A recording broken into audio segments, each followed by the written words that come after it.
Assalamualaikum warahmatullahi wabarakatuh. Waalaikumsalam warahmatullahi wabarakatuh.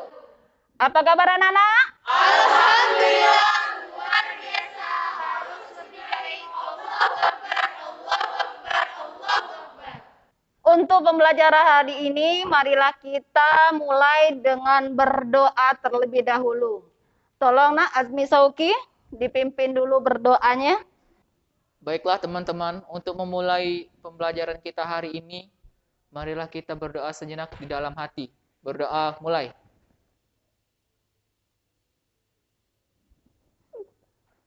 Berdoa selesai.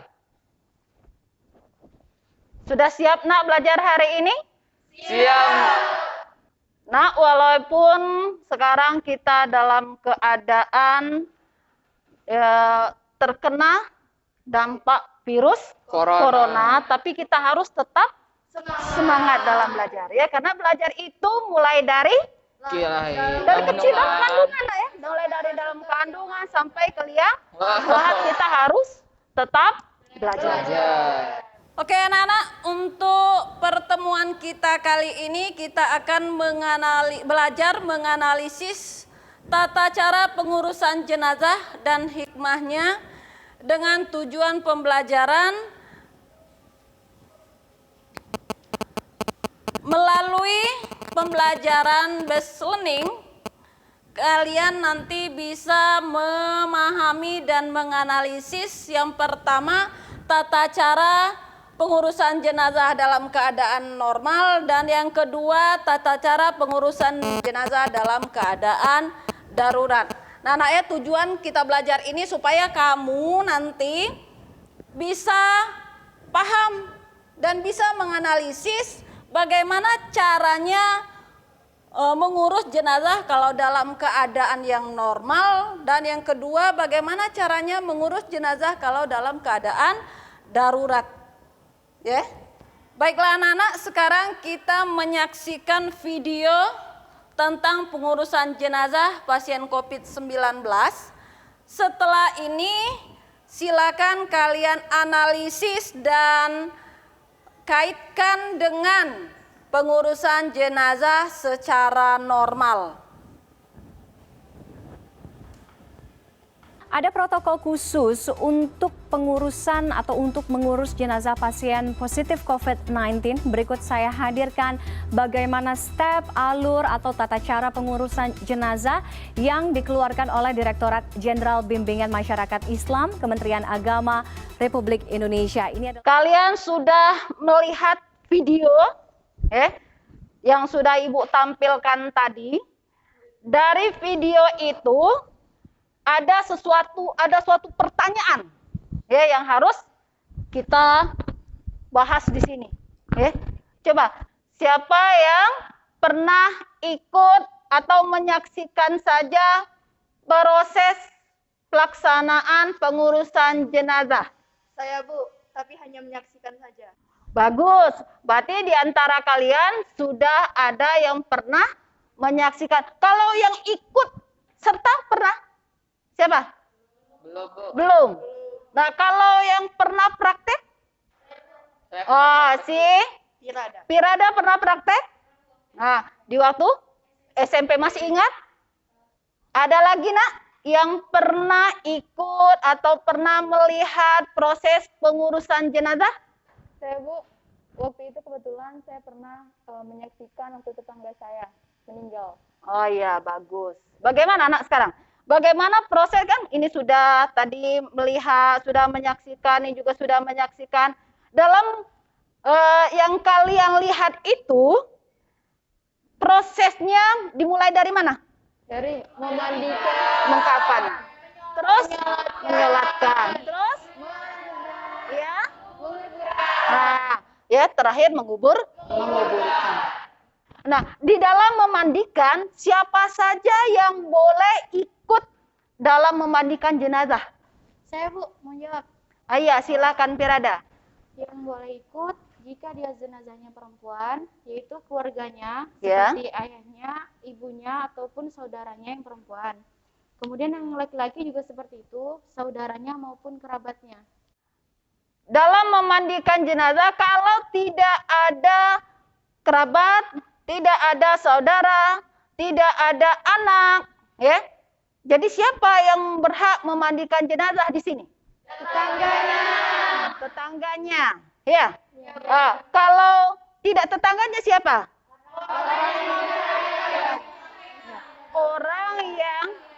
Orang yang dapat dipercaya, yang bisa jaga rahasia. Itu di dalam memandikan jenazah. Setelah memandikan apa? Mengkafani, ya. Itu berapa itu? Kedua ya. Mengkafani jenazah. Siapa yang tahu? Mengkafani jenazah untuk jenazah laki-laki itu berapa helai kainnya? Saya, Bu. Untuk jenazah laki-laki 3 lembar. 3 lembar, ya. Kalau untuk jenazah perempuan? Saya, Bu. Ya. Jika jenazahnya perempuan 5 lembar. 5 lembar atau 5 helai, ya. Bagaimana dengan menyolatkan? Dalam menyolatkan jenazah, takbir apa pakai takbir apa pakai rokaat? Takbir. Pakai takbir. Berapa takbir? 4 takbir, ya. Takbir pertama baca apa? Al-Fatihah. Baca Fatihah. Takbir kedua? Salawat. Takbir ketiga? Nah, sekarang Nak, silakan kalian bentuk dulu kelompok ya. Nah, ini kelompok 1, ya. Ini kelompok 2 dan ini kelompok 3. Nah, sekarang kalian setiap kelompok membahas bagaimana proses penyelenggaraan jenazah bagi korban kecelakaan, ya. Yang mana korban kecelakaan itu dalam keadaan hancur. Nah, kalian diskusikan, ya. Catat hasil diskusi kalian, nanti kalian presentasikan ke depan, ya. Bagaimana cara mengurus jenazah yang korbannya dalam keadaan hancur.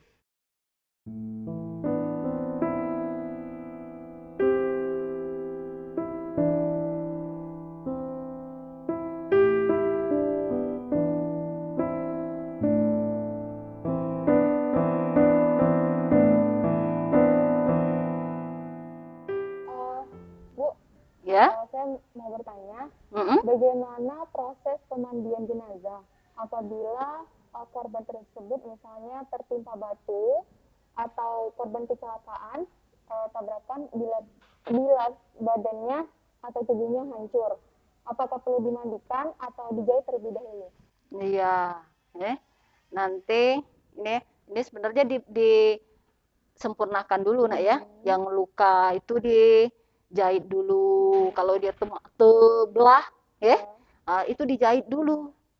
Sudah kalau di tim medis itu dijahit, disempurnakan dulu. Dia sudah utuh. Nah, kalau misalnya ini apa? Kecelakaan motor, kepala hancur, keluar otak, nah itu dimasukkan dulu, ya, dibersihkan, dimasukkan, dijahit, setelah itu baru dimandikan. Tapi Bu, bagaimana kalau ada bagian tubuh yang hilang? Kalau ada bagian tubuh yang hilang, nah kita sempurnakan saja yang ada, ya. Makanya anak ya kadang-kadang dalam memandikan jenazah jangan sampai terlalu kuat supaya tidak ada salah satu anggota atau kulitnya yang hilang atau dagingnya yang hilang, itu makanya harus hati-hati. Tapi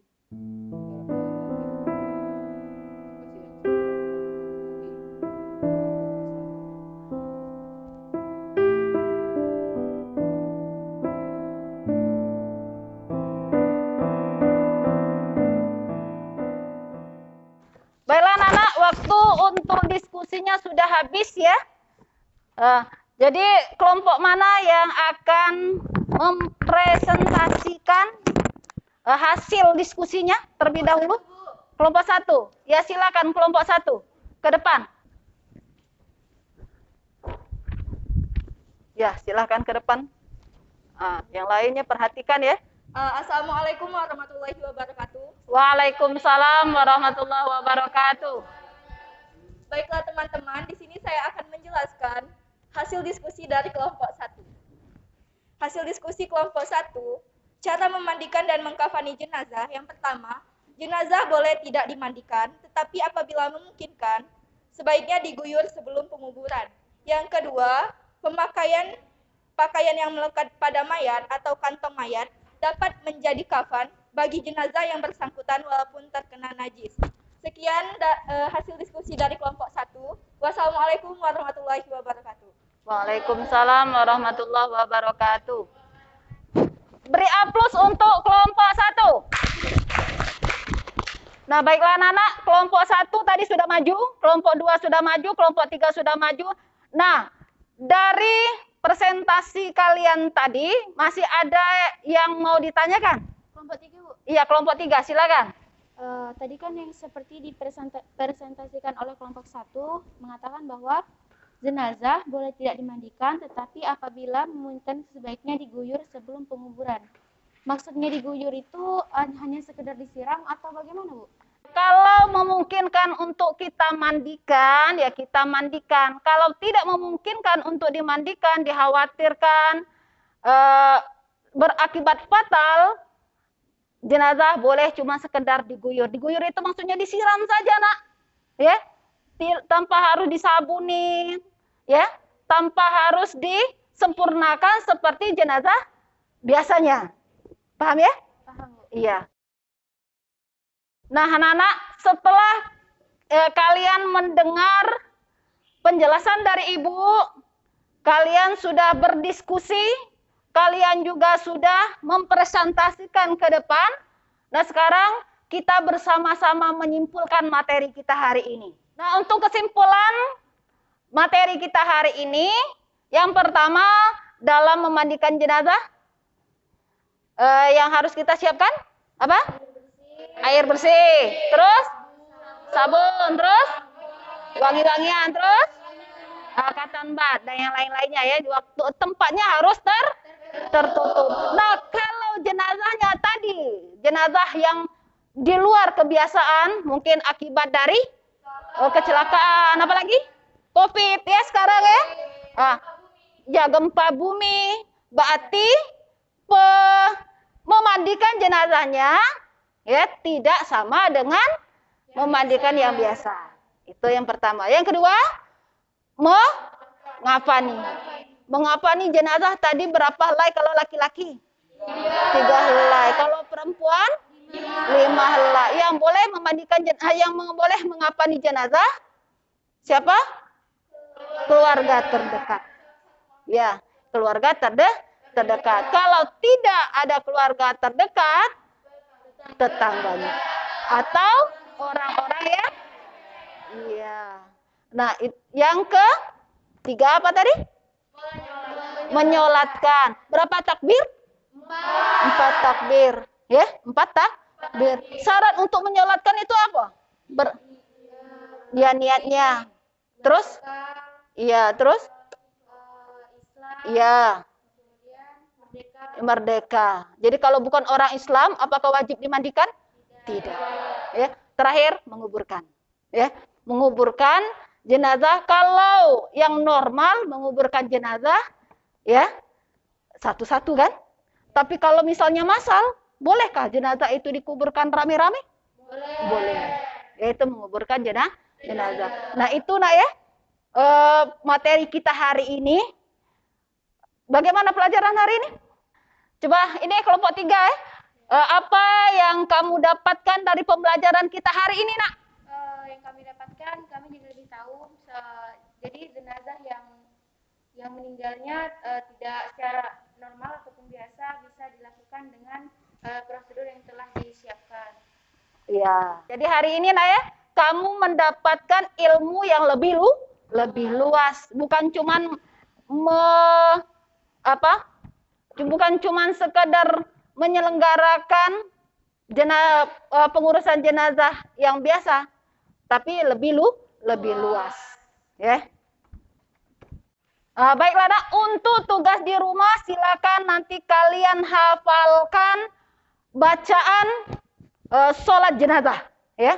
Bacaan sholat jenazah mulai dari takbir pertama sampai takbir keempat beserta doanya. Ya, untuk minggu yang akan datang, minggu seterusnya kita praktek.